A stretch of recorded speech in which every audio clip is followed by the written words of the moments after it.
Hey, everybody, welcome back. This is GRE Bites. I'm Davis, an educator with over 10 years of experience. And I'm Orion, the founder of Stellar GRE.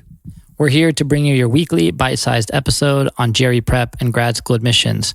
Check out our top-rated GRE self-study program at stellargre.com and use the code BITES for 10% off any and all memberships. So with the GRE changing, there are these options called GRE subject tests, and those have also changed. And now there's significantly fewer, namely math, physics, and psychology. Orion, I'd love to get your feedback on GRE subject tests in general and on these new ones, when it's appropriate to focus on these or use these as an option. Sure. So first of all, let's talk about what they are. A lot of people don't even know that there are subject tests for the GRE.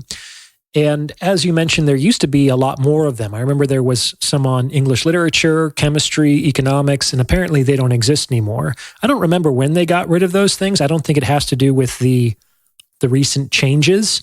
I don't think that they got rid of them just a few weeks ago, though they did change certain aspects of their administration a few weeks ago in lockstep with the changes to the general test.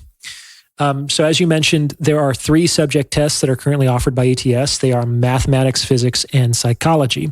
So these tests are really only applicable to folks who are applying for graduate school programs in those fields. If you're not applying in those fields, this podcast episode isn't for you. Just wait till next week, right? So why bother taking these tests? Because now you're studying for 2 high-stakes standardized tests. What's the issue? First of all, the subject test and the general test are very different from each other. The general test is an aptitude test. It measures your general competence in a future achievement context. The subject tests are achievement tests. They are actually testing your knowledge base in these 3 fields. So, like in the mathematics test, you're going to be asked calculus questions that you have to solve. In the psychology subject test, which I took many years ago, you're going to be asked questions about like the history and theory of psychology. There is a right or wrong answer, and it's usually based on factual evidence, okay? The tests used to be paper-based tests, and so were only administered a few times a year in certain major metro areas, so that was annoying.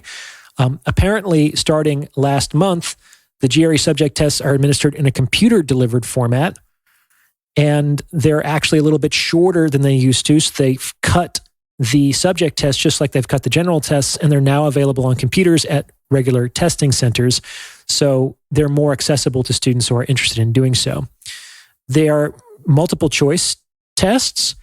They do have a guessing penalty, which means that if you answer a question incorrectly, you lose, I think, 1/4 of a point. So the strategy around answering questions is a little bit different on subject tests than on general tests, where there is no guessing penalty, and therefore there's no reason to ever leave a question blank. There is a reason to leave questions blank on the subject tests. So far, so good? Yeah, thank you. And so if you're going to be going into a field and you want to not only, to get into a graduate institute and you need to have that aptitude test as part of your application process, they also require sometimes, or is it mostly voluntary to take the subject test?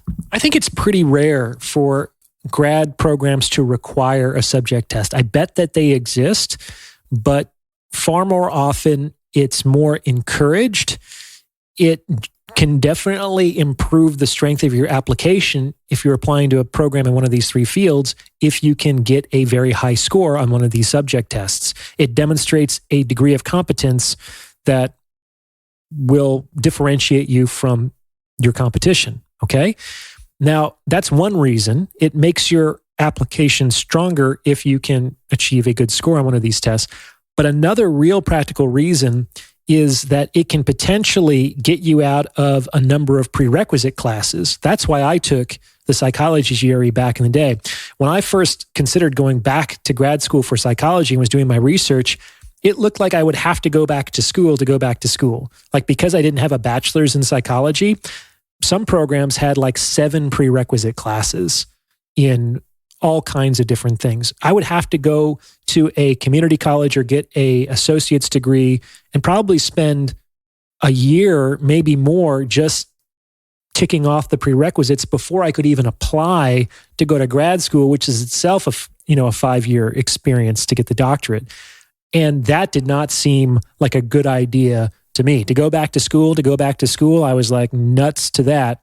Fortunately, my type choice program and several others had in their little fine print this waiver that said that students could get out of those prereqs if they weren't part of their undergraduate curricula if they could score at a certain level or above on the psychology GRE subject test.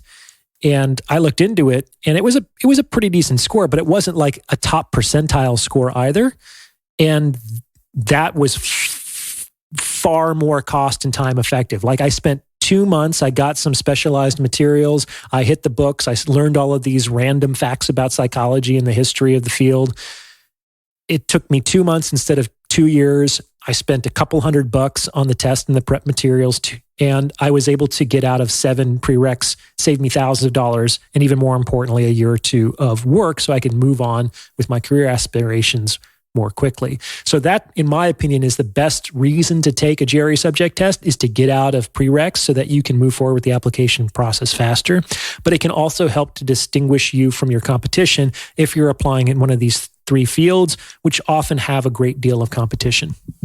Thank you, Orion, for sharing from your personal experience, and also, just demonstrating the different effect of taking the GRE general test versus a subject test. It's a very different purpose, very different outcome.